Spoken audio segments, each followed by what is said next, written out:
and welcome to the Strength Hammeriest podcast there ever existed, Strength Hammer Podcast, episode 148 with me, Chuck Moore. Strength Hammer. That's Fit Hammer up there. And in the future will be Neil LaRocca because he doesn't have a Right. he doesn't have a name. Um, Alex, how are you doing today? I'm good. I'm good. Neil messaged me for the first time on Instagram a Yeah, I couple know. days He's ago. messaging me too. I'm like, okay, all right. What's happening? All right, that's good. That's good. So go check out Neil. He's a bit more active on social media now. Very slightly. Actually, that said, I've opened up Twitter a few more times recently. I'm like, maybe I start posting there again too. I don't know. Yeah, I'm not sure. I know. Twitter is or X is such a mystery to me because I post everything I post on Instagram there, and it's Yeah. like nothing is happening, no Well, traction. I have no idea how traction works in that one. You probably have to pay for it at this point, but like, there's still a bunch Yeah. of like, actually, it's really odd. So, a lot of like Warhammer folks, I think, left it, which is fine. Like, there's still some Mm, there, but like a lot of the other communities I'm a part of for different hobbies are still there. So I'm like, sure. that's the main reason to go back. I'll still do Warhammer. It's just Right. gonna be me, but that's why I'm Right. like, Right. maybe I'll go back. Yeah. Regardless, Alex, how's your lawn? My lawn is good. I Is cut it it. It is good. I actually cut it again earlier this week. I think it actually was on a Monday nice? because the weather It's we've been a been great week. having, Yeah. it's rain, hot, sunlight, rain. So it's perfect for growth. Yeah. So I think at this point I'm averaging once every 9 or 10 days. Yeah. So it doesn't. So I don't have to like rake all the clippings afterwards. If I wait longer than 10 days, I usually have to rake afterwards, and it's just not fun. See, what we need to do is we need to bring my rototiller over there and just get you a nice big garden going. Yeah. No, it will immediately die. I will not take care of it. I also have what are they called? The not groundhogs, but the little Oh, guys, moles. Yeah. moles. Yeah, I have those. I see them all the time. Like it's See, nothing is surviving where I'm at. I have those too, but I also feed the stray cats around the area. Everyone here, Now that's smart. like, there's stray That's smart. cats, but everyone takes care of them. Right. So yeah, like I put enough food out that they come around, and plus also like you have cats. How many times have you put down wet food for your cats, and you come out the next morning, you're like, you didn't eat it, and Yeah. you're begging for more. Like, no, okay, Yeah. well that goes to the outside cats Let who them are less outside, picky. yeah. Yeah. That's fair. I don't know if we have any in our neighborhood. I've personally never seen any, but Yeah, my neighborhood's a little bit different than yours, so it might be harder mhm, in your area for sure. yeah. Well, besides that, I guess I'll talk about my garden, not my lawn. Sure, sure. Um, Fine. I haven't touched it. You haven't touched it for a while, man. It's It been is it is an overgrown mess. Like I you said, need an intervention I do. for your garden. Well, it's like I thought about like, oh, maybe I'll do it today. 'Cause it just insight. Like, I took a couple days off work post vacation because I wanted to. And man, it's just no motivation. Maybe tomorrow, but I don't know. I got some other plans tomorrow, so it might Yeah, be. We'll might be see. a while. Might well, it's gonna be at worst. It's gonna be Monday because I also had to charge the batteries for all my stuff. So at Mm, worst, it's the Monday, the day of this podcast releasing. I might be working sure. in the garden. Sure. So if you listen to this podcast on the day of release, please make sure to check on Strength Hammer. Make sure his garden is actually cleaned up. Yeah, I mean, I'll do my best. There's some parts of it where I'm like, I don't know. I can't see the weeds from the plants at this point. It's Hey, at least you have a garden. I do. And to be honest, the most important thing as the summer carries on of what I've grown is tomatoes, and the tomatoes are bigger than the weeds. I can still grab my That's great. tomatoes. Yeah. That's great. There's probably like a million cucumbers, I Can bet. you eat a tomato raw? Yeah, you can. Okay. No, no, no. Not in general. Can you enjoy a tomato raw? I like to slice it. I won't just bite into it, but Okay. I'll slice it and I'll eat it raw. Yeah. Yeah, Put I can. a little salt and pepper on it. It's good. I like sometimes like my mom will give me a bunch of vegetables from farmers market Hmm. and like she'll give me a bunch of tomatoes and I have to like find creative ways to add them to food. So I'll put like with eggs, I'll put it with meat, I'll put it on a Yeah. sandwich, but I or like a salad, but I cannot myself eat a tomato just by itself. I'd say if you like, I like it. So you put a little salt, you can put a little pepper, like a spice you prefer. I think you can even put like a little bit of like olive oil or something if you want. Yeah, I do that, but then I still cannot do it by itself. So I'll Yeah. like tomato, meat, tomato, meat. I'll combine two because by itself I start like gagging like not very Oh, good. is it a texture thing or taste thing? I don't I just ever since I was a kid I just never liked tomatoes, and I think slowly I start liking that in food, and now I can do raw as long as I have something else that I'm eating at the same time. Hmm. But I can just like take a slice of tomato with salt and eat it by itself. I mean, I could. I'm not gonna throw up, but I'm not gonna enjoy it. Yeah, you just like don't choose to do it, but Yeah. it does kind of segue perfectly into the main topic of Mm. uh next couple weeks. Alex and I, we're going to talk about our go-to healthy options for different meals today. Breakfast. I like it. So I like it. yeah, so like we'll go back and forth. We'll do what we go with regularly. What's our go-to, like what's made something we've had in the past for like different like cuts or bulks, and maybe something else we've heard Mhm. out there we haven't tried yet. But Alex, do you have one to kick us off? Yeah, I'll start with the one that I do currently outside of special occasions. So currently, I am cutting, Hmm. and a very smart strategy for cutting is just incorporate a calorie eating window. So Yeah, fasting, yeah. right? So for I personally cannot function without something in me. So I don't just not eat, but lately breakfast has been two protein shakes. Oh, okay. So two pre-made protein shakes. They taste better than protein powder protein shakes, and and I just did two different flavors. I get like a chocolate and vanilla, and I'll have them in my morning, and then I fast until 1 p.m. So that's actually this is my second protein shake right here. I had my first one earlier in the morning, so that's been my breakfast uh, last month and a half. Yeah, I've been actually bringing protein shakes back into my life too, just in general. Yeah, Um, Whenever I reach that point where I'm like, I'm hungry, but it's like, no, I had lunch. It was satisfying. I right, have a satisfying right, dinner head.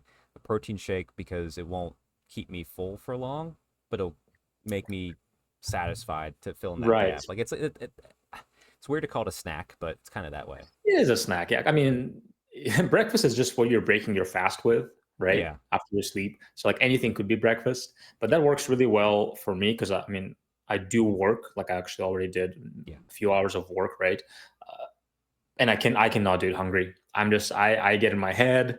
I'm like I need Okay. to eat, I need to eat. But if I get a protein shake, have some caffeine with coffee, that numbs hunger a little bit. I don't even have to think about food until the fast is over. Yeah, but for my breakfast too, like I used to kind of be that way, where it's like I Mhm. needed food to function. Now, I think it's just an old guy thing. Like Yeah, yeah, I get my cup of coffee, I could skip breakfast. I don't yeah. know why. It's That's totally fair. yeah. I mean, a lot of people do that. I could do that if I have to with dinner. Oh, see, I can't Right. skip dinner. I would Right. be so grumpy by the time I went to bed. Maybe it's Yeah. that. For Oh, me, it's like I'm just fine. I'm not doing much in the.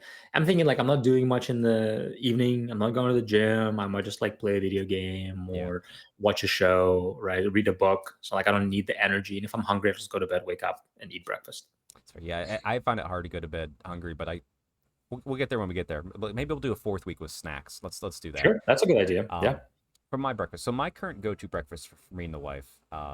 This is definitely a maintenance style breakfast. Yeah. Sure. So we'll make our own sort of breakfast sandwich. So 4 farm fresh eggs, put them in a pan, a little bit of salt, obviously some butter in the pan at the bottom to keep it from sticking. So she'll get 2 eggs, I get 2 eggs essentially.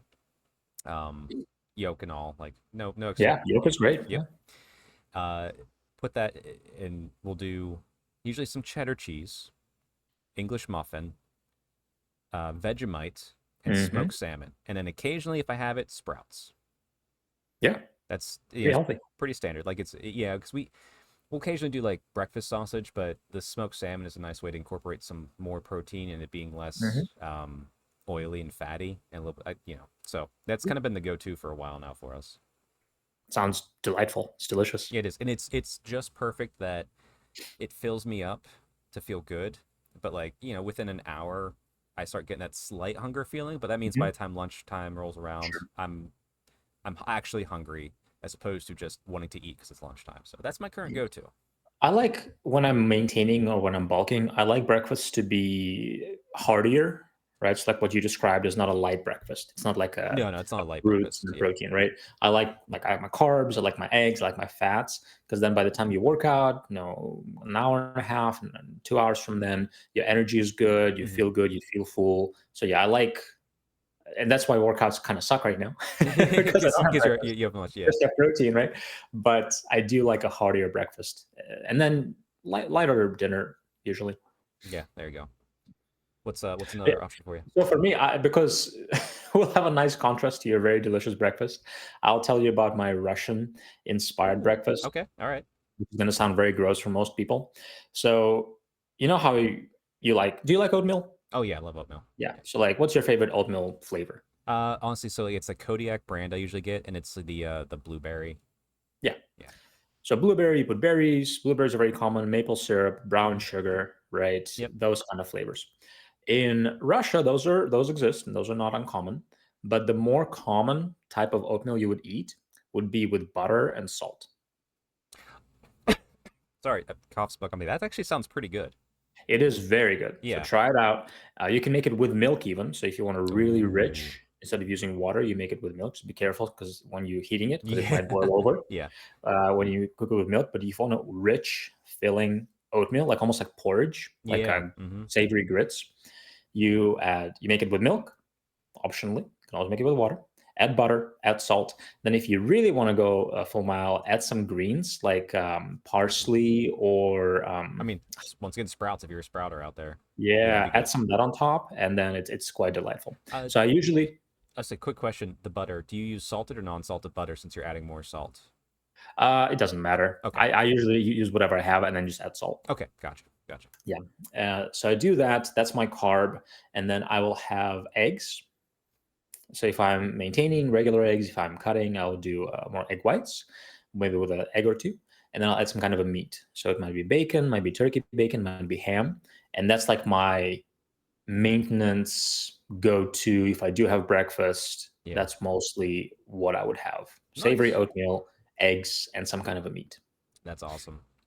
My next one, it's gonna be a very simple one. Gonna get us off. Mm, This we could say this for everything though, but sometimes wake up, we want to get to the gym, and like 'cause we go to the gym a little bit earlier than we used to, so it's like okay, we just want to wake up, get some fuel and get going. yeah, Protein bar, yeah, like I said, simple. for breakfast. I don't use them. I mean, you could use them for other meals potentially if you wanted to, but I only ever use them for breakfast Yeah, anymore, just because I can eat half and save the rest for later. I can eat the whole thing if I'm hungry enough. And to be fair, a protein bar will get me through to lunch just like anything else. I mean, it's usually about 400 calories. you get the Yeah, MetaRex. MetaRx. That's Yeah, the favorite that's a brand. good brand. Yeah. It's a good meal replacement bar because it has a lot of carbs as well. Yes. Yeah. And I'm a So carb it's person. I good need enough energy carbs help for the me workout. function a lot. Yeah. Yeah, most people. Yeah, since you went with a simple one, I'll go with a simple one as well. Is a high protein cereal. Mm, It can be pricey, and some people just hate how it tastes. I personally think it tastes delicious, like 70% as good as regular cereal. Let's yeah. put it that way. So a couple of brands that I like are Magic Spoon, Magic Spoon's good. Yep. Ghost. Ghost has a protein bar, a protein cereal brand as well. Catalina Crunch Okay. is vegan, but also pretty good. And then Premier Protein is decent. It does use gluten as its main source of protein, but you put some milk in there, you have other protein for the day. It's not that bad. Listen, what you do is you get a big bowl of Magic Spoon, pour the milk in, then put the protein powder and mix it into the milk. Very anabolic, yeah. But Yeah. usually I would do a ultra filtered milk, which is like milk like Fairlife or Carb Master, stuff like that. Okay. So it has more protein already. It tastes quite good. And then I'll put berries if I have berries. Yeah. So Berries are it's always good in cereal. Underrated. very quick, very simple, super high protein. Still get some carbs in there from the cereal milk and the berries. So yeah, that's my go-to quick breakfast. It tends to be kind of pricey because the protein cereal is expensive. It is. It is. It's still good. Yeah. One of my go-tos, and this is, when you're helping me, because my biggest struggle was getting enough protein in during Mhm. my some of my bulking phases, Mhm. and you helped me find out that breakfast was my weak point. Um, so, and this can literally just be in addition. But like one of the meals I would do would be oatmeal and a yogurt. with Yeah. extra fruit, and like it's just like boom boom, double dip it, Yeah. that and coffee and go. It was very, it felt very light to me, but it was also helping me get more protein in with the yogurt specifically, Yeah. just like packing it in. Because the way I do yogurt, like so I have two different types of yogurt. There's snack yogurt, which is like the little cups pre-made. Right. Right. Like They'll 80 calories, 100 calories. Yeah, Yeah, those are they'll great. have some flavor, but if I want yogurt as part of my meal, I go and get the unflavored. I forget what the brand Oh. is, but unflavored yogurt. Is it the Oikos Pro? Yes, Oikos Pro. Yeah, Yeah. You that. talked about it before. Yeah, Yeah, it's good. it's like to me, it's like this is what Space Marines eat. You pour that in, and I take a scoop of protein powder, and you just stir it. It takes a minute, but like it makes a Um, sludge, but it's yeah. tasty because it tastes like the protein powder Yeah. flavor that you get, and it's very refreshing, especially on the hot summer days. It's very cooling, Yeah. and it's just extra protein in there. So like Like 50 that grams of protein in a serving. yeah, and if you got some fruit, put some fruit in there too. But Right. Right. and if Yeah. you want No, to have that's great. yeah, if you want, you can even use more of it to like you can make it your meal, just that yogurt and the fruit. You just put Yeah. more yogurt and protein powder in. Yeah, yeah. I personally, for some reason, it doesn't click in my mind that Greek yogurt can be a meal.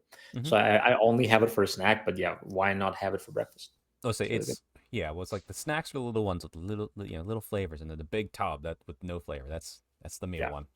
yeah, that's great. Here's what I have when I have a sweet craving, and I'll have this for breakfast, sometimes even for a snack. But those are just anabolic pancakes, and it's super simple. Take literally any pancake mix Mm-hmm. and just replace half of it with protein powder. Yeah. Done. Like, don't overcomplicate it. You can make it from scratch and like blend oatmeal into flour and whatnot. Literally take any pancake recipe and replace the flour ingredient, Mm-hmm. half of it, with protein powder of your choice. You can do unflavored, you can do flavored, whatever. Add eggs, milk, whatever the recipe asks for, and then you just have anabolic pancakes. Simple as that. Mm-hmm. So this is back whenever I was, especially in the bulking days, like early bulk, when I was dirty bulking, I guess I should say. Right. Sure. Sure. Well, this isn't necessarily a dirty bulk, but it was really good, and I really started enjoying it. So one of my breakfasts would be white rice, scrambled Mm, eggs, and usually like just a basic hot sauce. Just that's great. I did try it too, Yeah. like a couple times with like some like low sodium soy sauce, Sure. Yeah. but like something salty as far as the sauce goes, and I could just house it. Dude, And white rice is the goat when you're bulking. Even when you're yeah, clean bulking, it's great. right, but like you don't. Okay, Western cultures don't typically think of rice as a breakfast. No, 100%. Yeah. I don't know if I've ever had rice for breakfast, if I'm honest. Well, it's like But, I mean, the Eastern cultures, I don't think they really separate. Like I don't think they yeah, have as much as like a thought just a carb, process. right? Yeah, they're just like this is tasty food. Let's eat the tasty food. Doesn't Yeah, matter what time of day it is. Maybe like there's some nuances that we're just not aware of. But yeah, like rice for sure. breakfast with some scrambled eggs on the side is a good meal. Especially Yeah. if you're having to have multiple meals when you're bulking. like every like couple hours, it's like you don't want to chew that much. And rice Oh, and no. scrambled eggs, you can just Rice, push down. oatmeal, mashed potatoes, super good. If you are doing like, if you need a lot of calories, Yeah. super great. Cheese as well. My goodness. Just add cheese on everything. All right. My next one, it's called a hen's nest. Have you ever had them? No, what's a So basically, it takes a little bit of time to prepare, but not super long. So what I would do is I would take three pieces of toast. okay? You cut out the middle. All right. Then you put on a skillet. You put a full egg into each middle. Oh, okay. And then you also cook the circles you cut out. Right. So you have three pieces of toast with egg cooked inside of it, and then you have three little pieces of toast. You can also dip in that egg. When you eat it, you just flip them, cook them, with cooking spray or butter or olive oil, whatever you want to use, and it's simple. So it's basically it ends up being three pieces of toast and three eggs, But is all it it's is. very easy to calculate out those calories, though. Right, but it is like when you eat it mentally, it's so much more enjoyable than just three eggs and three pieces of toast. Yeah, that's fair. That's Yeah. fair. And put some ketchup on it, hot sauce if you want hot sauce. It's quite delightful. You kind of mentioned it earlier, but like one of the things definitely to look into is substitute your regular bacon with turkey bacon. Yeah, yeah. Um, just in general, I've done that Mhm. multiple times. It is good, like turkey sausage. Just like It's cheaper too, by the way. I think it has more protein. It has more protein, It's absolutely. it's cheaper. Yep. And also don't sleep on this. This is not a breakfast one for me, but it's uh not what am I going? Oh my gosh. You only take a like beef and you make it into a hamburger? Like a the ground beef. Ground turkey is good. Oh, My yes. brain was good. I couldn't think of the word Yes, ground. I don't know. yes, yes. But And regardless. turkey is, I mean, it's so cheap. Yeah. Like ground turkey, it's so I forgot about that for some reason. And because I mean, I just periodically just, I'm in the mood for chicken. I'm in the mood for, and I was like, I'm in the mood for something ground. And I was comparing the prices on ground beef and turkey. I'm like, holy crap. Yeah. I can almost get twice as much turkey as ground beef for the lean ones, right? Yeah. Especially the Mm-hmm. lean ones. So yeah, it's great. Yeah. My last one, really, Mm-hmm. unless we think of anything else, is my go-to when I eat out for breakfast. Yeah, I say let's make sure we at least include one where it's just like screw Sure. it. What's the worst one we eat ever? Right. Well, honestly, when I eat it, it's almost one of the most enjoyable ones for me Okay. for eating out breakfast. And it's actually relatively healthy. If Mm-hmm. you eat out, that's one of the healthiest things you can get. What I do is I get two eggs, right? Just two eggs. I'll get ham as my protein option because that's Mm-hmm. the only one that's going to be relatively lean. You get dry toast, so toast without butter, Okay. to save your calories there. You get home fries, Home because fries are good. typically home fries are going to be slightly better than your hash browns because they're Yes. not deep fried or fried in as much oil. And then I'll add peppers and onions to the home fries, Oh, so you get nice. some veggies as well. That's my go-to breakfast if I'm trying to be relatively healthy. If not, I'll Yeah, get give me your unhealthy, I'll give you my unhealthy. right, Like, Belgian waffle. So basically, so what I do, and it's kind of awful, is I'll get what I just said, yep. and I will get a Belgian waffle with strawberries and whipped cream, and I Okay. will eat all of it and then pass out in a food coma. Yes, exactly. No, that's good. Yeah, because like let's be honest, we're gonna have bad on occasion. We did it Yeah, at the of Old World course. event. We went to a nice Yeah. little Waffle Oh my House. god, the pancakes. Yeah, it was. Yeah. Oh, the was waffle place. Yeah, it was Yeah. delightful. My go-to that if I want to just like yeah, I want to pass out. I want to get comatose. Two pancakes, Oh, one egg over easy so you can break it on top of those pancakes, that's and great. just like enough syrup to cover, not drenched, but enough syrup to Sure, cover. But sure. that is like I'm like I enjoy every moment of it. Nice treat. I usually have like 2 minutes where I'm like I shouldn't have done that, and I get a nice nap. Yeah, All before 11 a.m. It's yeah. wonderful. It's great. I mean, a nap after a huge breakfast when you just wake up and you don't know where you are. It's like, oh, what just happened? It's phenomenal. The hobbits had it right. Let's just be real. It doesn't happen very often, but Yeah, yeah, once yeah. every couple months it happens, and it's great time. Exactly, exactly. All right. Well, there's our breakfast little shout outs. We'll prepare lunch for next time, Yes. which I think it's gonna get more exciting, especially when we get to dinner, because that's where like you can have a lot more fun. I feel personally. I don't know, dude. Breakfast is the goat for me. Okay. This is all going to be downhill for me. For Okay. me. We're just doing this. We're doing that. We'll get there. Right. Right. Right. Right. Before we talk about some of your hobby, Hmm. there's one little piece of news I want to talk about. Oh, by the way, shout out. I was this past last week. I was on the Warhammer Weekly podcast. Vince invited me on to rank the coolest Age of Sigmar armies. Bit of a longer show, but it was a good one. It's always nice to hang out with Vince.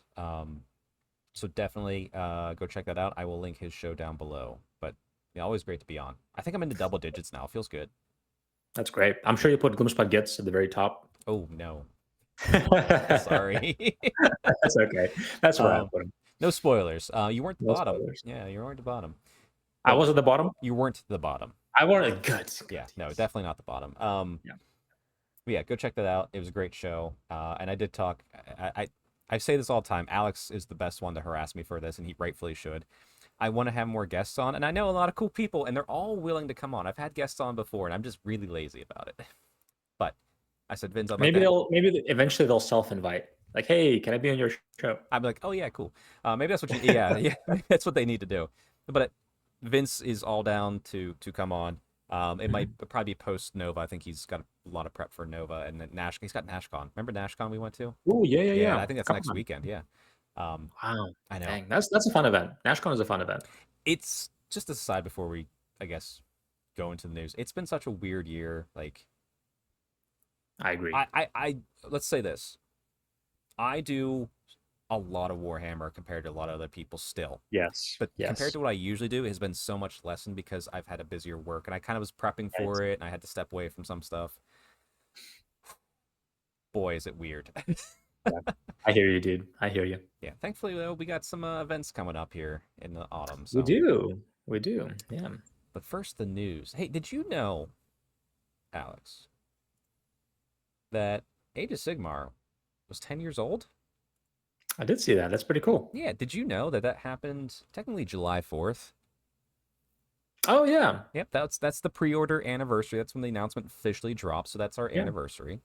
Yeah. Um, and Games Workshop, I mean, they gave a little casual nod to it, barely on a show. But hey, you know what? A month and 2 days late, they're gonna start reviewing all the history of Age of Sigmar to celebrate the 10 years. We got it. Hey, better late than never, right? That's true. It is better late than never. Now there's people, like I was there from the start. Alex, I can't recall. You weren't like opposed to it, but like I know you had No, other no, I stuff was there. I going. was there. Were you I there was from on the board. start too? I was on board. Yeah. Okay. I played the first game when the rule book dropped the same day. Yeah, same exact. Okay. I just wasn't sure because where you were at Yep. in that part of Nope. life at the moment, but Nope. I was there from day one. nice. Yeah. So there's some of the OGs like us that have been here, but if you were newer, go check it out because some of the old stories were fantastic. The old books are Yeah. great. Man, that'd be great if they did a made to order of the original books again. I still have them, but just for Dude, some young people to get them. that'd be sweet. I don't think I don't know where they are honestly because I was still with my parents and I think I might have like threw them away if I'm honest. Oh, that hurts. That So hurts. I mean, yeah, yeah, yeah, it's all right. We've all been there. But yeah, go check out this article. They're doing more as time goes on to talk about the history of Age of Sigmar. Um, yeah, just all the great yeah. art. They're celebrating it, and it's like Is that some? Do we have some new art? Because I don't know if I've seen at least one of them before. which one specifically? Because I don't think this any of The this is new. Ideneth one. The Oh no, that's oh no, that, it's not that Ideneth. It's a Sacrum cast, whatever it's called, chamber Sacrosanct Stormcast. Chamber. Oh no, that Yeah, yeah, that, yeah. that was in there. Yeah, Was in there. Okay, yeah. I just never seen the one. That's cool. Sacrosanct are technically dead too. So Yeah, that's fair enough. Maybe that's why they just have it in there. That's a cool art. I've never seen before. That's dope. it's some good. There's some good art. There's some good Sigmar. Like I Yeah. said, celebrate Sigmar. We still stand it here on the show. Sigmar is great. So I just problem is there's old world now. That's that's my biggest problem with Sigmar right now.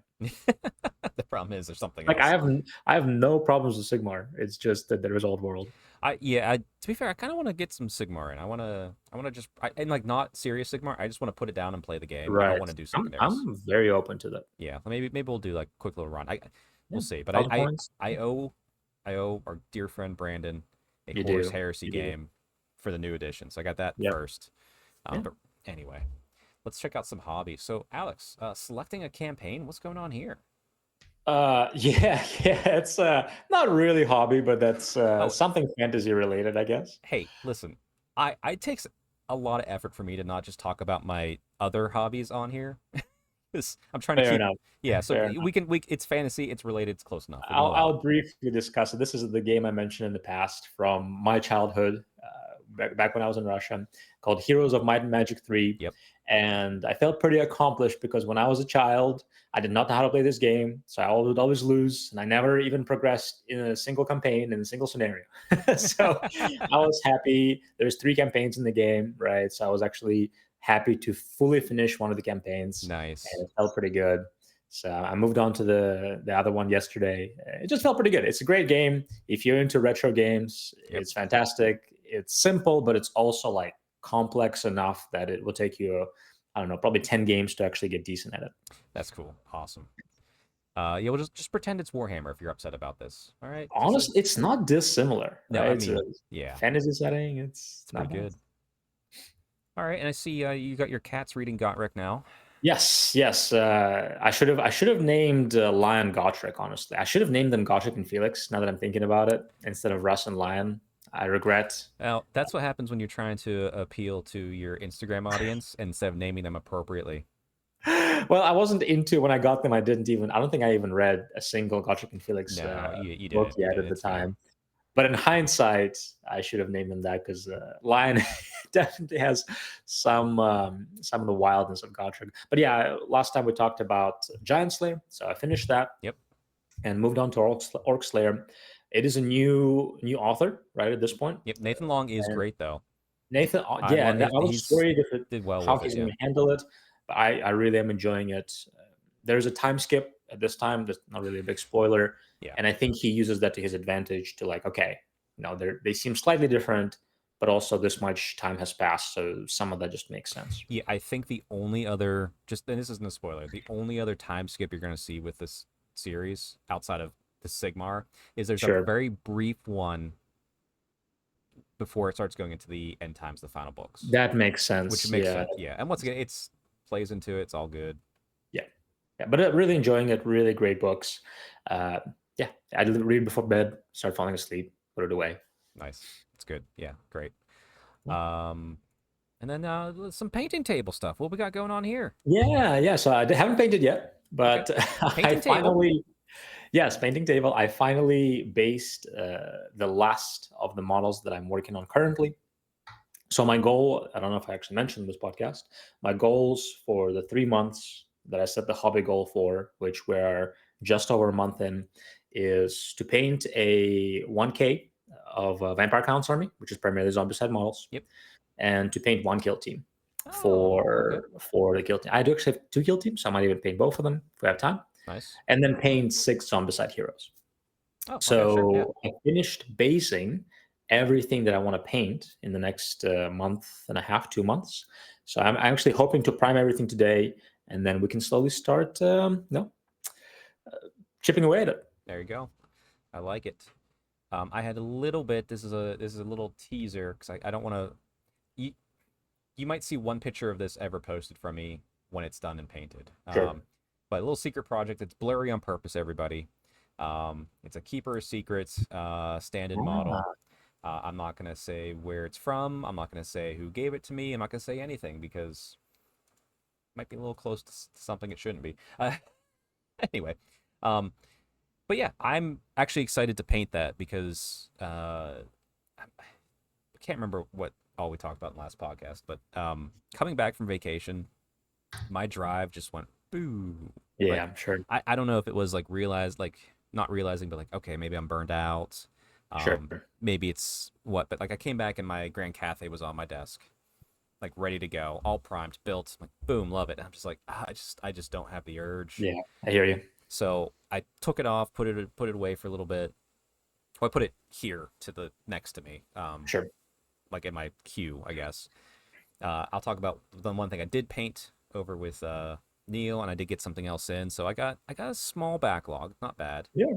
but yeah, like this piece I'm gonna be painting next. Like hopefully it jazzes me up, gets me back into it because man, it's rough. Like I'm enjoying other hobbies right now, and like it's there's a part of me that it's just like that's fine. Enjoy your other hobbies. Go like I'm crushing Street Fighter. I'm doing my retro game stuff. I'm having so much fun doing that. And it's like, but there's a part of my brain that's like, oh, you should be doing Warhammer. But Sure. I'm not sure if it's because I have a backlog and that bothers me, or because I make content and I'm a Warhammer person, but I don't feel like doing much Warhammer right now. Sure. Honestly, It's hard to know. you're still doing something, by the way, right? You're still hobbying. You're still hobbying more than an average hobbyist. I So you're know, fine. You're just being hard on yourself. probably, but there's still a chance I might see about getting this Grand Cathay commissioned. Oh, okay. From Bob? Not from Bob. Actually, our friend Decoy Ghost on Instagram. Oh, yes. Um, Yeah. He would do a great job with it. Oh, yeah, yeah. I need to see what his capacity is. He's got some other Sure. projects lined up because like also he might need a break. He might need to paint his own stuff. He's Sure. not a full commission painter, let's say, but Right. he will do It's not his commissions. full-time job. Yeah. Although I did see this was also tempting. Dr. Rhino had some slots open. So if you Yeah. go Dr. underscore Rhino on Instagram, just Hmm. shout him out. He's a cool dude. Yeah. Another fitness Warhammer guy. Um, he has some slots open. So I was Yeah. like, And he's maybe. not very far from us, so shipping is not going to be ridiculous. No, and I like his style that he did on the orcs. Yeah. Um, so we'll see. That's Honestly, the style is not too different from yours too. So like if you're gonna add models later, it's not gonna look too dissimilar. right. Yeah. So I thought about it because like I look at the army, I'm like, it's not a ton of models, Yeah.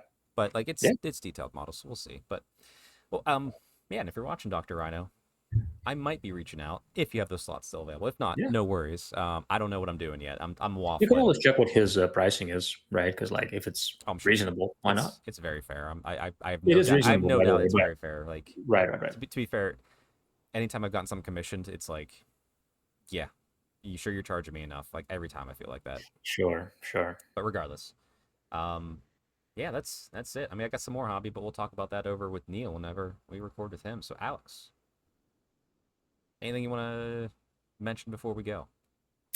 No, stay Warhammer strong. Keep lifting. Yep. Keep hobbying. Keep pressuring me to hobby. I need that. Yep. Keep pressuring him to So hobby.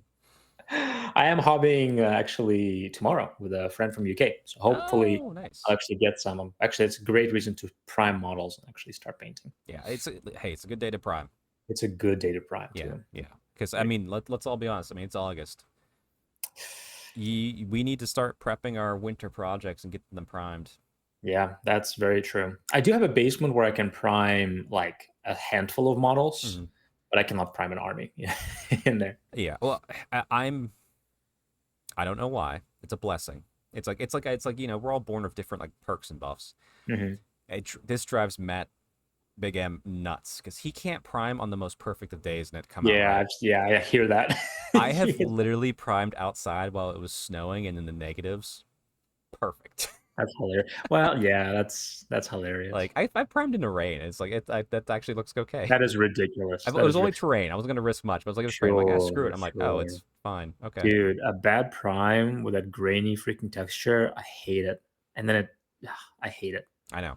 It's not good. But anyway, all right. Well, everybody, get out there, get hobbying, go to the gym, and yeah, hang on because you'll see me and Neil in a minute to talk about something that I haven't figured out yet. The most bearded part of this podcast. The most bearded part. You're right. And we are back.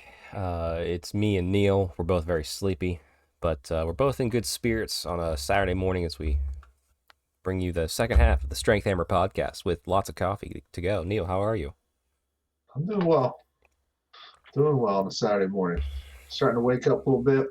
Got the classic. I can't see it's been rubbed off so much. Classic Ren 4 mug here Love it. From our first tournament. Yeah. First tournament I think we ever did, right? Maybe Yeah. second. First or second. All right.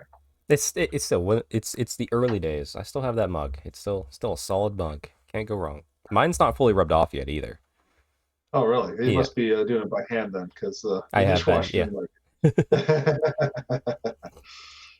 Too lazy for that. Exactly.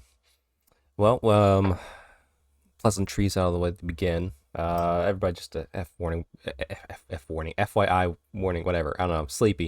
It's gonna be a bit of a shorter second half. Neil and I have a lot on our plates, but we want to get this in for all of you. So, but we cannot miss the most important detail. Neil, how's your lawn? We got it back in order. Nice. And by back in order, I mean it is. I had to cut it twice. It was so high, so like there's just like clumps of grass hanging all over it. But hey, it's down, and because every year, so the spring in Ohio is so wet. Yeah. The grass grows so fast. I have to set my lawnmower to a pretty high height just to get it through. Yeah. Right? And so once each season, I say no, we're done with this, and I lower it down and I give it hell, and then then the results happen, right? So I got to get out there and probably get the kids breaking here at some point. But there you go. Hey, get the kids a little extra end of summer spending money. Also known as. Hell no! Oh hell no! They got to earn their keep. All right, kids get to keep a roof over their head. Got it. Yeah, exactly. Oh hell no! I think I talked about with Alex. My garden is just a mess. It's still a mess. Plants are growing, so I'm like, but there's also weeds growing. It just is what it is. The yard looks nice and fresh, though. We'll keep that looking tidy. So, thankfully, my neighbor who's next to the garden is a 90-year-old man who does not give a crap about anything in this world other than just enjoying what he's got. So yeah. He doesn't complain about my garden. And every once in a while, I'm like, here's a tomato. And he's like, okay. Yeah. Nobody complains to my face, at the very least. That's true, yeah.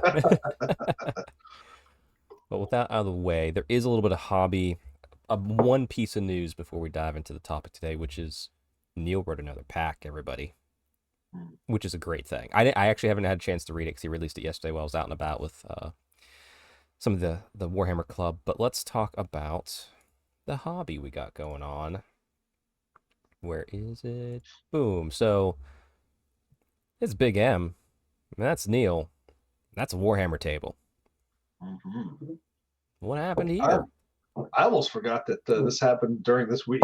It's been a week, yeah. But yeah, I had a lot of models to drop off to Big M, and that's what normally happens whenever I have to like a crap ton of stuff I print off for him.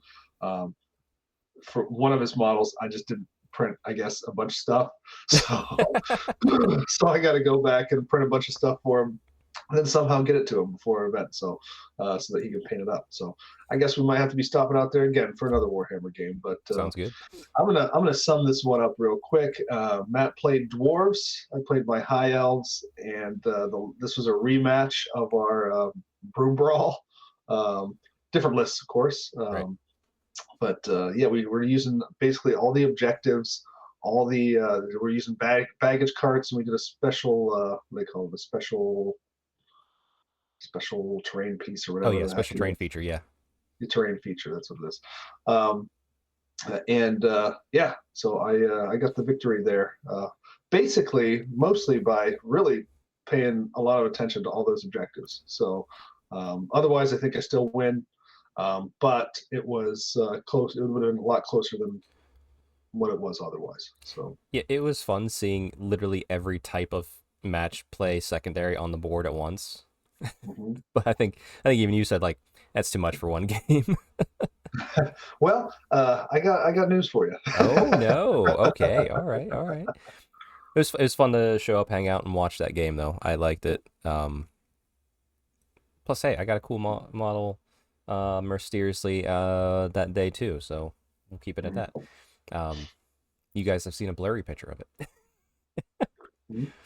Let's see. Also, I see some white lines and a white line chariot. I can't remember if we showed these off yet, Neil. Yeah, we haven't. Okay. I mean, there's not much to show off. I haven't painted these guys up or anything, but I did. I spent a lot of time printing these guys. Yeah. Printed 2 new chariots and 10 lions for a list that I am making with a creation list, creation army. So I printed the new chariots basically specifically to put Core Hill on a chariot and to put my version of the creation chieftain on there as well. So I think my list has 4 lion chariots in it. Oh boy. And 10 lions, and so lions everywhere, right? So it should be a cool themed army. No wizards in it at all. So oh wow, that's fun. That's fun. Very, very brass. we're coming for you. So. I think so. After doing like one wizard and just beat face lists, like just run forward and go at Akron Brew Brawl, I really want to do some like nuance with the narrative event. Find something fun, find something different. But like I don't know if I could do a push forward raw high elf list for 2 events in a row. Yeah. But it's gonna be fun to see that all those lines. There, honestly, like I was looking at them, I was like, oh, should I run them in a pack of 2? Should I run them in, whatever? So like basic, whatever, keep the points down. And I'm like, they're still so damn cheap. I just run 5 of them, 2 units of 5. What are the 90 points? That's like a base Illyrian Reavers unit, right? Yeah. And this is each one of those things has 2 attacks as they come in, and you roll 6 because they ignore armor and ward save or armor and regen saves. Yep. I think at the very least. Something good, yeah. Something good. So their weapon skill 5, for Christ's sake. I get that they're 1 wound. I mean, I get their glass cannons and everything, but they're also cheap. Yeah. Cheap as chips for a high elf army. But so also too, just the fact you have if you bring 2 units, I don't care if you have 2, if you have 20 in each unit, it's attacks that have to be used. Like people have to shoot these things, otherwise it will be bad in their back line. Right. Yeah, right. It's a fun thing. And that combined with some other things in my army, right? Like then you're not shooting my white lions block, right? Yep. Then you're not shooting my creation woodsman. So all good. I like how white lions with the cloak and the pelt get like a bonus when you're shooting at them, but the actual white lions themselves don't. Is that right? I believe so. Did these guys? Do they get a -1 to be? Oh no, they don't. They don't. Yeah. You're right. Yeah. I actually thought that too. I was just like, surely it must be harder to shoot these things, right? Yeah, I don't think so. Yeah, that's kind of a miss, honestly. Yeah, it is. Hey, I'll take cheap chaff. I won't complain. Mm-hmm. Let's see. Well, it's nice. My hobby, as everyone knows, it's been kind of slow. I do have a nice project on the desk right now, but I did paint up some high elf objective markers just in case Neil decided to need them for the event that he's running here soon. So this big banner one I've had for a while. I don't know why. I think I told you, Neil. You were surprised. I was surprised. For some reason, my high elves, dark elves, wood elves, and dwarfs, I made a 40 mil base kit bash thing like this long ago. I don't know why. Maybe it's just something fun to do. I probably heard it on Garage Hammer because they probably took it to they needed to make one for Adepticon or something. I'm like, that's a good idea. So I probably made one. Yeah. So I made 3 more, and I retouched up the paint a little bit. I wanted to, it came out the way I wanted it to look, but I might go back and do more work on it. But, yeah, 4 objective markers, nice and simple for my high elf army. Nice and easy to pack, nothing big. I do really like your waystones, though. I can't lie. Yeah. Well, I mean, those can be sent to you. I know. I was thinking I'd maybe get one off you, just to have See if I can find a different STL. So yeah, something a little different.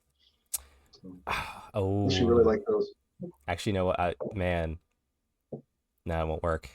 I was like, get a broken one for my dark elves, and then just like put like runes of Cain and like all like the. I've got broken ones too. I would say maybe a broken one for my dark elf. We'll see if that bug catches me soon because I'm kind of wanting to get the dark elves out in Old World. Right. Also, my Portageon I arrived for my character on Overlord's army arrived. Yeah. Yeah, so I got. There you go. Please remember to hit up that Purell on the way out. Exactly. Yeah. It's like, I wonder. Oh, I should model like one of those little hand sanitizer things on the outside. I'm sure I could kit bash that. Oh my god. Yeah. Yeah, but even though I haven't been in a most hobby mood as of late, post vacation, just kind of enjoying other hobbies, it is nice coming to it's nice having stuff to do when I want to do it. Like. Mm-hmm. Nice model on my desk right now. Some model in boxes. The Grand Cathay is still kind of driving me nuts because it's a whole primed army, and I don't want to look at it anymore. Yeah. I don't want to commit to that, but yeah, I did. It's there. So, that's hobby. We do before we dive into the main topic. One piece of news. Neil, I talked about with Alex. There's a 10th anniversary of Age of Sigmar. Mm-hmm. Now, him and I talked, I think, Thursday. And I was talking also, I was mentioning again, I was on Warhammer Weekly this past week. And one thing we were mentioning and laughing about is like, I wish they would do something cool for the 10th anniversary instead of like these, like, I'm glad they're recapping things, but I was like, man, redo some of the battle plans from the old Realm Gate War, something like that. Like, I'm not saying this was my fault, but I put that out there. And today we got a second article. Not talking about the recap of the events from the start of Sigmar, but a little giveaway, and 10 years and 2 battle plans. Nice. I'm like, perfect. That's all. Like, if you did that on the day, I think that would have been enough. Even people complain no matter what. Let's be honest. Mm-hmm. Yeah, I loved your idea there. Like, doing some of those like original type scenarios and everything, the Realm Gate Wars, all that kind of stuff.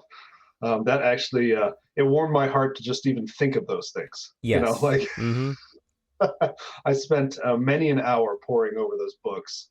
I think those books, by the way they were narratively driven with the battle plans and like what was going on, those were amazing. It made me actually want to collect every army that was in those, just so I could do those battles. I mean, and we had a lot of fun with some of those initial scenarios. I know they weren't match play based and everything, but we had a ton of fun with that. So I don't know, that it really, when you guys were talking about that on the podcast, I was just like, oh man, it was like stepping into a time machine there for a second, and really emotionally made me feel that for a minute.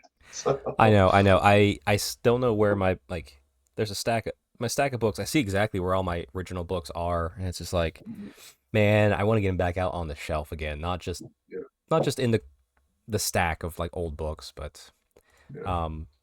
yeah, Any days of actually playing war games with Dave Roke, and shout out on to Dave a Roke. weekly basis for hours at a time, We do multiple games in a day. Yeah, those are good days. we do miss Dave Roke around here. He's still alive. He's just not playing as much Warhammer, which is fair. And we're all, yeah, we all get there. Um, he's doing great things like going to the Rock and Roll Hall of Fame and sending me wonderful pictures of the Taylor Swift content. I'm very appreciative of that. Actually, just opening up the one battle plan here. So the one is the adamantium chain quakes. So actually, when we're trying to bind, what was that? The big actually dragon, Ignax. Oh my god, my brain remembered that. Holy crap. Yeah. Yeah, just nice little scenario on that. There's the twists. There's the all the Age of Sigmar 4. Just using this old battle plan, which is great. And then there's the Spearhead one, Desolation of the Mortal Realms. This one, I see I didn't look at it, but Precious Lands, Compose, Bitter Needs, Desolation. I see this one looks, I don't know if this one's actually maybe specifically based upon any of the old scenarios like the Adamantium Chain one, but hey, it's cool to have. It's a nice little extra bit of bonus. I've downloaded both of them. I'm going to save them. Yeah, that was a neat story too, with Archaon sticking his sword into that dragon's temple to control it. Yeah, that was kind of neat. And then something about the Fire Slayers carving like a rune on him, so that like he couldn't honestly he thought he was controlling him, but I don't know, something about that rune was going to block it eventually. I don't know. Yeah, so it burned out that one runesmith. Like he just sacrificed himself to. Yeah. Cool stuff. Cool dwarfy stuff. Heck yes. Well, with the celebration month late, month and a few days late, but finally coming to what we want, that is joyous to just have. But we have future stuff to look forward to, future old stuff. With Neil, with your event coming up here, November 1st and 2nd. I look forward to another early Saturday morning that day, since my little town does Halloween on Halloween, so I'll be doing Halloween, and then waking up very early on the 1st to drive out. So please give me. Your town is a town of culture, as mine is. We do the same thing, so that's why it was just like, should we come down Friday? I'm like, you can, but I'm gonna be trick or treating with the kids. Yeah, probably walking around with a special cup that has some fun in it for Dad. Okay, there you go. There you go. That's Dad's snacks. That's Dad's treats. Well, Dad snacks. But so I'm looking forward to it. I think Matt's gonna come with me. Not come with me. We're gonna ride together. So at least I'll only have to drive half of it probably, and I can maybe get a quick nap in. Yeah. We'll see. But regardless of that, you have the pack ready for the narrative campaign that you're running. I do. I actually was busting my ass last night to try and get this all put together. It's like one of those things where you start to run and the wheel starts turning and it's like you're going downhill and it's picking up speed Yep. right? So we got through it. I kind of like what it is, but I'm curious to see. It is a first draft, right? So sure. For all you people who are listening to this, it's going to end up being very, very similar to this. Maybe even exactly similar if it's liked by everybody, and then maybe a change here or change there. So yeah, but the majority and the core concepts and the bulk of it is not going to change, just the tightening up.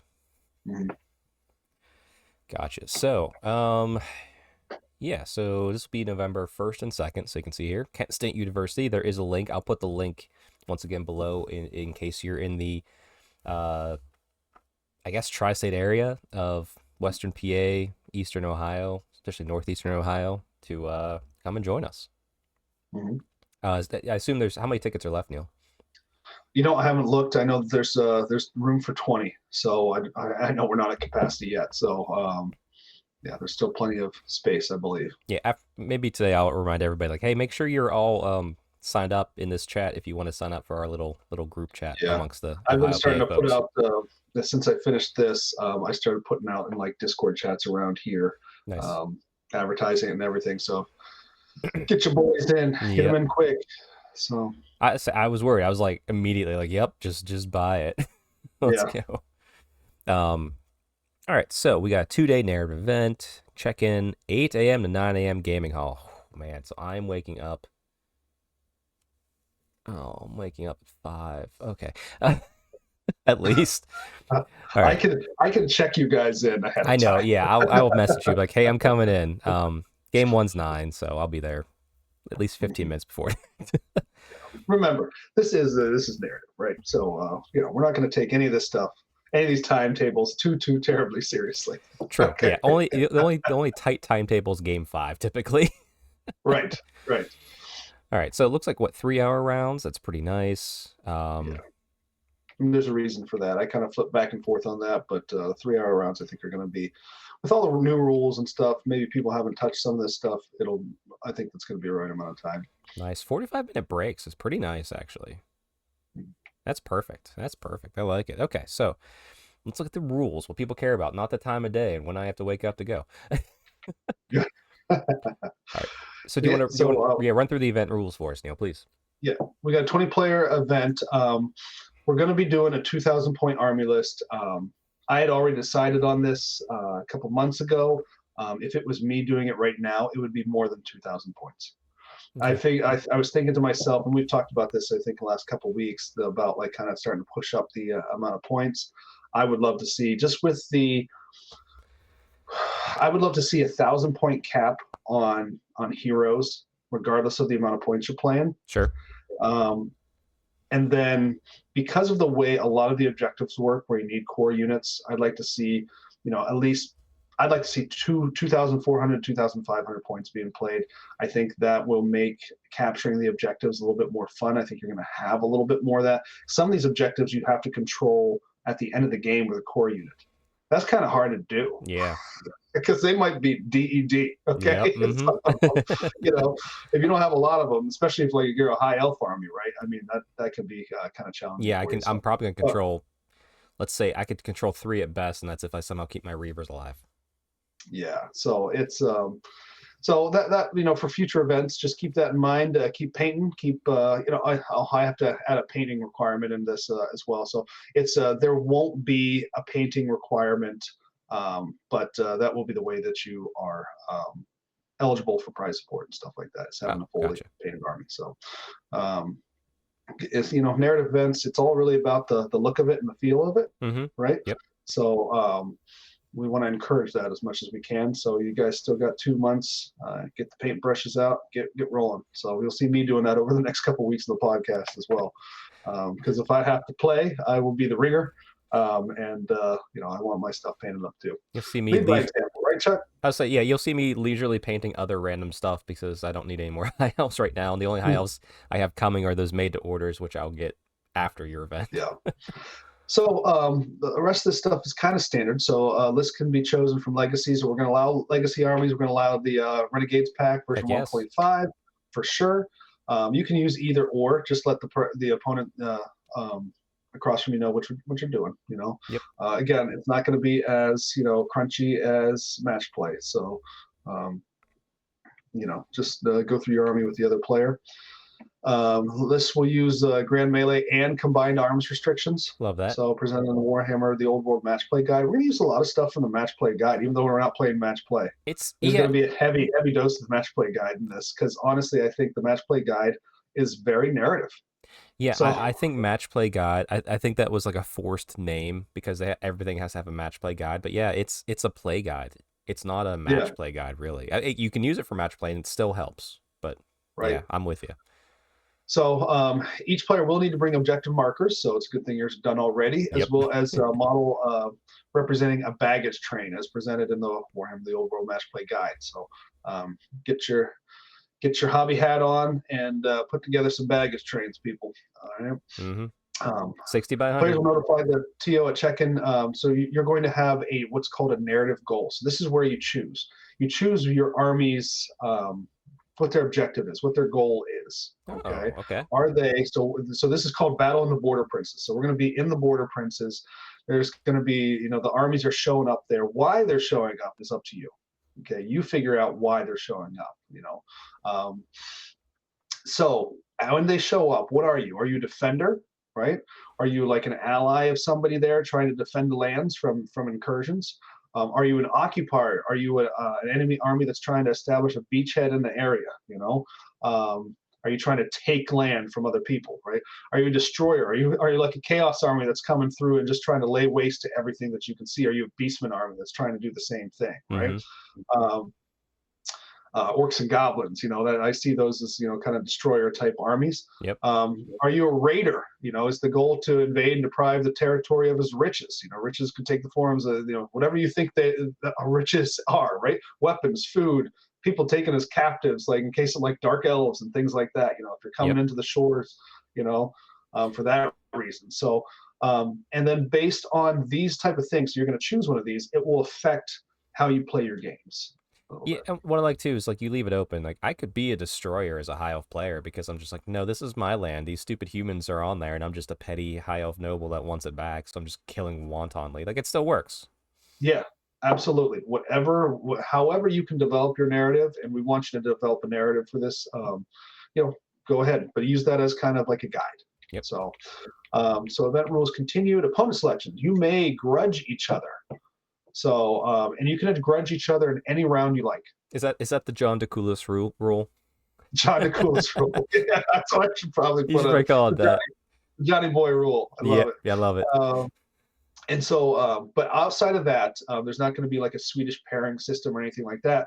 What I'm going to do is I'm going to take a look at whatever you tell me at check-in. You say, I want my army's going to be a defender, whatever, and I'm going to jot that down, right? And I'm going to try to pair up opposite goals, right? Yeah. So maybe a raider comes across a destruction army, right? Or whatever, an occupier versus a defender kind of thing like that. Nice. Yep. Do your best to keep it opposite factions for sure. Yeah. Right. It won't work. I mean, the grand narrative, we do this every year, and there's like 3 different things, and like every time, almost every game, it's like, oh, we're the same faction. I'd have to make up some BS of why they can do it. Yeah. I'm sure, we'll have 20 players and 18 will pick defender. I'm like, God damn. I thought about that too. I'm like, we'll just make it work if that's what happens. Yeah. So outcomes of the battles in the Border Princes will be determined as a percentage of victories won by all the players in their chosen narrative goal. So you don't win the event personally. You can go 5-0. You don't win the event. But so what we're going to do is we're going to take a look at, let's say we have 20 people. All right. There's 5 games each times 20, right? Times 20 people is 100, right? That comes out pretty easy, right? Yeah, nice and simple. So basically, if we get 33 wins by the defenders, they've won 33% of the games. Easy, right? So basically, that's how it's going to kind of team up and kind of see, who kind of holds serve in this area, right? But that's just going to be kind of the narrative flair to like the end of the event, right? But not necessarily like nobody's winning from that. So this is done purposefully so that you are incentivized to play maybe an army that you wouldn't otherwise play in match play. Maybe you will. Maybe you still want to bring 7 balloons, and that's fine. I'm not going to stop people from doing that at all. I will punch people. Neil won't. I will. I mean, if somebody does, and they're causing fine. People's games to be over in 30 minutes, whether it's pick whatever, it could be whatever. Yeah, right? I know. It's we're flying Pegasus Knights all over the place, right? And you're just crushing people with lists that are heavily designed for match play. That's fine, but like, hey, maybe we have a talk afterwards. Like hey, you're a good player. We already know this, right? Maybe challenge yourself a little bit for a narrative event and try and take the foot off the gas. I know it's very hard for some people to do that. Actually, but, if I don't think we're gonna have it. We'll probably have people that are tempered enough. But you should have a thing that if you win 2 games in a row, your next games, you're down 250 points. Yeah, I thought about doing stuff like that too. I thought about allowing players to like ally in mercenaries if they've lost 2 games. Oh, okay. But in a row or something like that. But that could get wonky real quick. To have those models and everything, and I'm like, I don't know how I can do that. So, but would be an interesting idea, maybe for a future event. We'll see what you guys kind of think. So, but I don't want to punish people though for winning games. I want you to win games. I want you to go out there. I want you to try hard. And I want you to get wins. But just read the room a little bit. That's all. Just read the room. That's fair. No, entirely fair. I like it. I'm with you. Yep. All right. So So each game, so game 1, 2, 3, 4, and 5, will have 2 battle plans, and those battle plans will be determined before the game starts. So one person gets to pick which battle plan they're going to play. So what you're going to do is you're going to roll off, and you're going to see who wins the roll off, and that person who wins the roll off gets to choose the battle plan of the 2 that are represented. If you are a destroyer, raider, or an occupier, you get a +1 to the result of this choice. So this represents the aggressor's choice of the battlefield. Like they're coming in, they're the ones raiding, right? Yeah. So you have to decide. You got to go defend it, right? If it's 2 people, if it's a destroyer versus a raider, it's kind of a wash, right? Right. You just ran into each other. Good luck. You got it. So then the next thing you're going to do is you're going to roll for battlefield conditions. So this is another little narrative flair here. Now I may play with these a little bit still in the future here. You roll a d6. I'm also considering maybe making this a d8 to get a couple extra options out there. But I like it. The first one's marshlands or tar pits. So only flying units may benefit from the swift stride rule. That's I like that too, especially because there's going to be magic items that says no swift stride at all for you. Right. We'll just turn that off still. Now I like that. Yeah. Yep.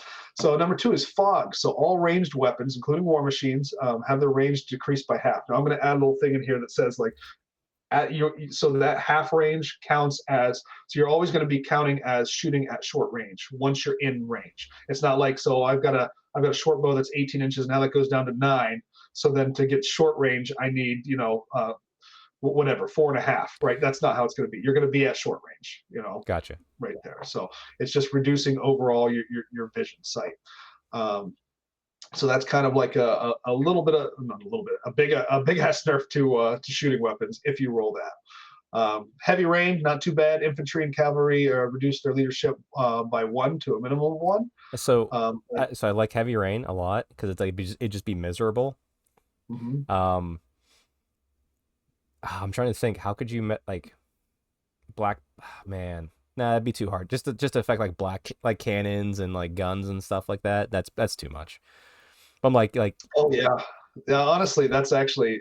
Like cannons aren't that powerful enough to me. Because you get the wet powder. Yeah. That's I'm like. Yeah, you know what you could do is you could actually make another roll on the misfire dice. So let's say if you roll a misfire or whatever the other options are, like a 2 or something like that, that's also a misfire.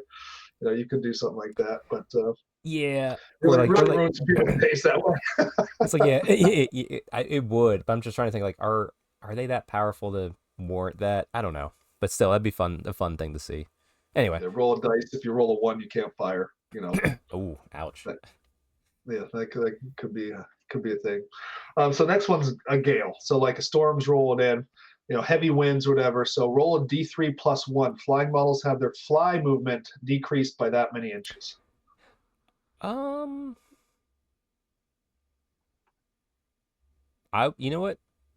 You know what would be even better for that? Because obviously this one's to limit flying, right? Mm-hmm. Also, they cannot march. Not bad. Yeah, I don't mind that at all. Maybe you might actually see a dragon use a breath weapon attack. Yeah.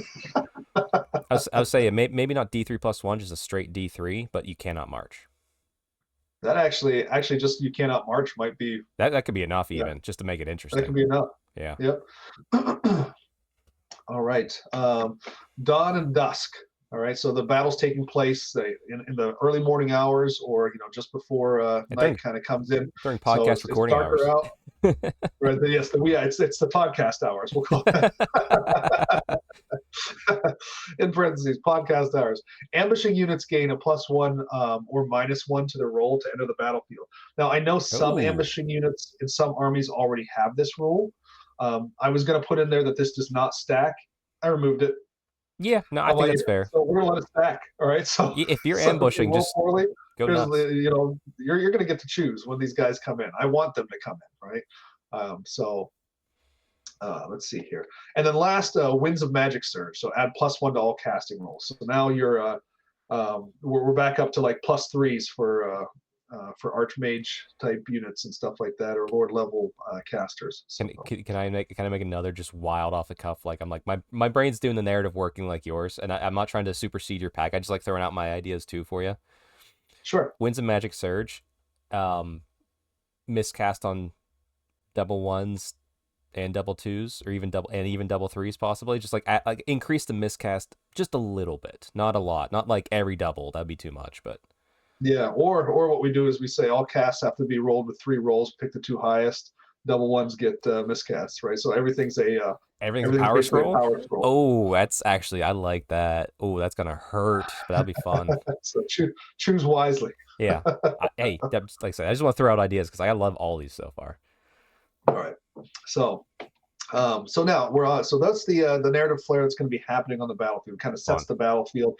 That way, like no matter what, everybody's game, like even though you're playing, maybe you pick the same scenario, but maybe what's going on in your game is different because you're in a different area than somebody else's game. I know. I'm looking at this. I'm like, man, give me Dawn or Dusk or Heavy Rain if I want to try and just be okay. The rest of them, I'm like, it's gonna hurt probably something. Yeah, and that's why I wondered. Like, I did have one in there, which just like clear skies. And I'm like, what the hell's the fun of that? Yeah. Clear. Actually, that's a possibility. So, like I said, I may add some more.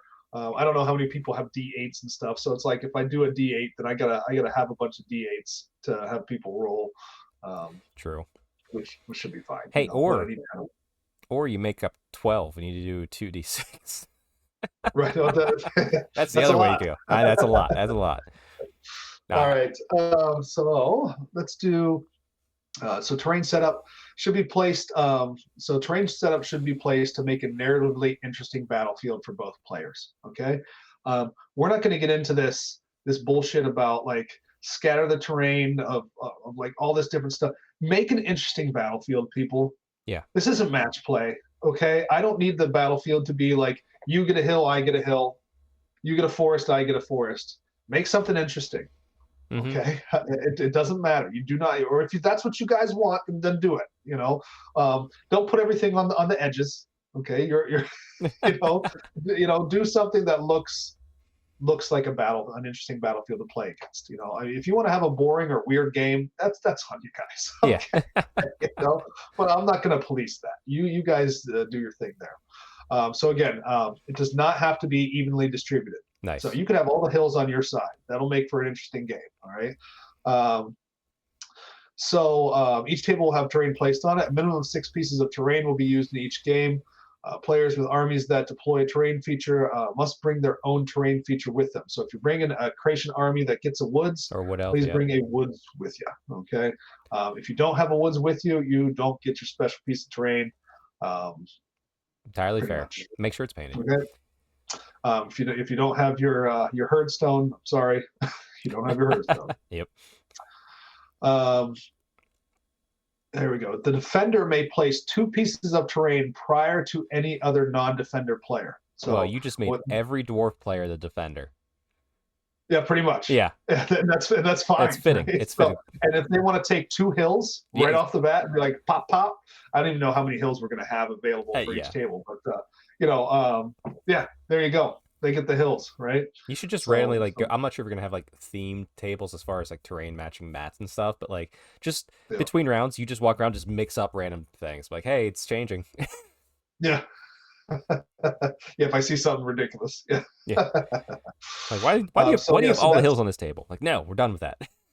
Yeah. So this is to represent like, okay, so the raiders and the destroyers and the occupiers, they're choosing where they're attacking, but the defenders are setting up first, right? So they're kind of picking where they're going to be on the battlefield to give because they know their territory best, right?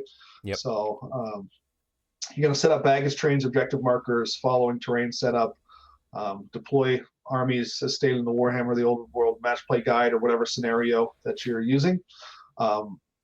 And then players will choose 1 secret objective. I'm going to try to have cards out for people, so that they can take their. You're going to put out you're going to look through your secret objectives, take it, put it out, somewhere for your opponent to see that you put it out there. Right. Nice. So, okay. And then God bless you if you remember to actually do it. So, yeah, exactly. Yeah. So victory points. Victory points will be earned as in page 19 of the Warhammer the Old World Match Play Guide. And we'll follow the rules for secondary objectives with the following exceptions. Okay, so here's where the narrative flair is going to enter in as well. Defenders earn an extra 200 points if they control more strategic locations than their opponent at the end of the game. So if there's, whatever, if the other army doesn't control any and you control one, 200. Perfect. Extra 200. All right. Nice. Occupiers earn twice as many victory points for domination when scoring in quarters occupied by their opponent's territory. So this is to represent the occupiers trying to take the land of their opponents. Okay. Nice. Again, you do not have to do any of this stuff, but this will get to earn you extra points. Destroyers earn twice as many victory points for controlling a special feature at the end of the game. So if there's a tower and they control it, they're tearing it down, right? That's how we're looking at that. And then raiders earn an extra 200 points for destroying the opponent's baggage train. They're trying to get the gold, right? They're trying to get whatever's in the baggage train. Yeah. Right? So if you're choosing raider, you have a missile that you're trying to throw every time. Right. I like that. Yeah, and baggage trains I think are already an extra 250 points. Yeah. So you're looking at 450 points for getting a baggage train, right? So that's going to be important for you as a raider. Yeah, exactly. Yep. I like that. All right. So list additions, restrictions, and comp. Very, very little here. Okay. Doesn't need to be much. So the first one is an addition. So each player will have a narrative hero. Any type of hero available to that army list. The hero may not ride a monstrous mount that grants more than +3 to his wound profile. So what is that limit per se? So so you're not going to get a guy on a dragon. No dragons at all? Are they all at least? Not for your narrative character. Oh, narrative character. Oh, sorry. Narrative hero. So you just choose somebody in your army, right? They're not on a dragon. They can be on a griffin. A griffin still gives +3 wounds, so that'll work out. So what you're going to do is you're going to add 1 to the wounds characteristic of this hero. The reason why I capped it at that +3 is I didn't want things that were like Chaos Warriors on dragons getting extra wounds. We got enough. Yeah. Right? They got enough benefits. So right? capping your narrative hero from having the narrative heroes won't be on a dragon, but you're still getting an extra wound, so you get +3 from the mount plus an additional 1 because you're a narrative hero, right? So correct. That works. Yep. Yeah, you're still giving them some ability to survive, which is what we want. You got it. So, and then if you're a hero, the wizard, if the hero's a wizard, it may know and cast up to 1 additional spell to a maximum of 4 spells. Select the spell as normal, right? So, so level 3s, okay. So level 3s actually get to cast 4 spells if that's your narrative hero. I like it. All right. The Green Knight. Sorry, this is something that always bothers me. This is already a rule, but I'm just going to restate it that this for this event, we're not going to be like, oh, well, I've got the Green Knight, but there's no forest, so he can come out of this. No, he gets to come out of a freaking woods. Okay, he doesn't get to explode out of some mountain somewhere. Okay, or some barn. All right, no, he's not doing that. It's got to be out of forest. If you don't have any forests on your table, I'm sorry, he ain't coming out. The Green Knight may not charge the turn it is set up on the table, but may move as normal. This is another thing that really chaps my ass. Everything in the world that comes in does not get to charge. Vanguards don't get to charge on turn 1. Nothing gets to charge on turn 1. So we're going to let something that's ethereal charge on turn 1? No. We're not. Not for this event. Yeah, that can come back. Yeah, that's probably the most egregious thing. Like the whole immediately setting up right next to you and just charging you. It's just like I can't defend against that.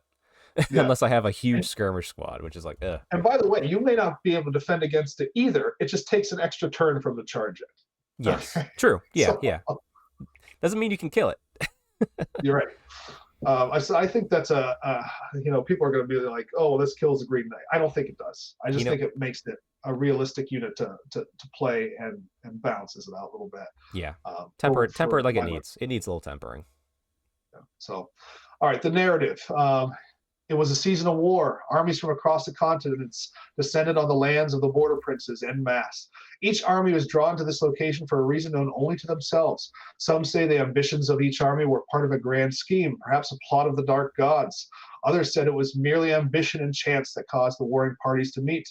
Whatever the reason, desperate border princes and their allies attempted to hold their lands against the continuous onslaught of usurpers, interlopers, and raiders.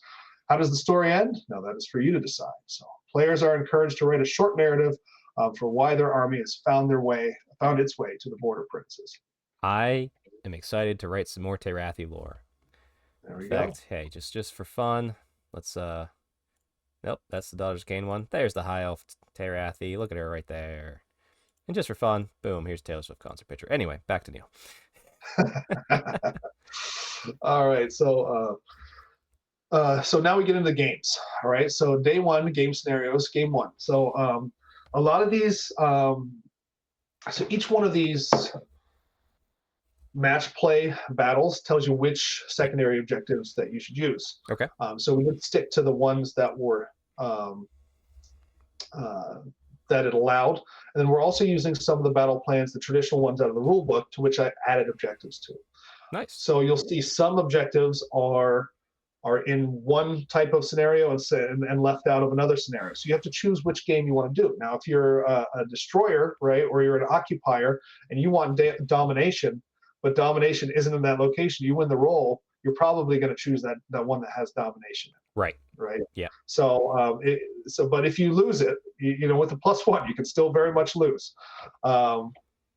Then it could be that the defender says, "Hey, you know what? No, I'm going to pick this battle plan to keep you from having that." Okay. So we're going to do a chance encounter or meeting engagement. Okay. For the first one, you can see the secondary objectives. I'm not going to read these off, but a lot of them will have a lot of different objectives for you to try to capture. If you can, I will have a score sheet for people to kind of keep track of this a little bit easier. This is not included in the pack, but will be there on the event day. Game 2 is King of the Hill or Flank Attack. Game 3, Upon Field of Glory or Command and Control, which is the old tower. What is it? Basically the tower in the middle. Gotcha. Yep. And then game 4, Close Quarters and Encirclement. And game 5, Drawn Battle Lines and Open Battle. All right, so those are what you're going to get to choose from. You guys can kind of take a look at that through your leisure. And so the secondary objectives are what's really going to change the games here for your armies. And then finally, at the end here, we get to awards ceremony. So here's the awards. Best Baggage Train, as voted by the players. Nice. Coolest Army, as voted by the players. Very nice. And then instead of a favorite opponent, what we're going to have is most narratively focused opponent. Okay, the player you played that most represented the spirit of the event. I love it. I love that. Okay. And then Best Painted Army. So the TO is going to vote on this. So we're going to put out our armies, and I'll vote on the one I like the best. Display boards, yes, no? Absolutely. Okay. I'm not going to stop anybody from doing that. All so, and then finally, we'll just kind of go over the narrative goal outcomes and who, quote unquote, you know, held serve in the area, or if you want to think of it as won the event, then by all means. So fair enough. Looks like a solid pack, Neil, as always. So yeah, I want to keep it. I did like I thought about different things where like should we follow down a pathway of battles and this and that, and really this is kind of a choose your own adventure kind of thing and a write your own story kind of thing. You know, yeah. It's I could try to force it on people, but when you're dealing with 20 different people, a lot of different games going on, it's really hard to tunnel them in a direction. I'm not saying it's impossible, but for me, I thought this would just work out a little bit better, especially for a first whack at a narrative event here. So. Yeah, I like it. It's. I mean, we could call it narrative light, but like you're doing exactly what the match play and like all the comp and stuff that we've seen out there does. You're not interfering with the game as it stands. You're just enhancing it with slight adjustments and slight tweaks, which I really like. I think my favorite part is that table that we're gonna roll on. Like I don't care what scenario I'm playing. I want to roll that D6 and see what we get. That's gonna be exciting. Yeah. But also, it's very encouraging to bring a little bit of everything. Like, okay, I'll bring a flyer just in case my horses go down. But you know, hey, one of my flyers out. Better hope my infantry can keep up and do what it needs to do for me. Right. You know, if you're a Wood Elf army and you get fog. Ooh. Yeah. I hope you have the Kurnos army where you can charge in and get nasty with people. Otherwise, it might be good. Or teleport through those woods. Let's go.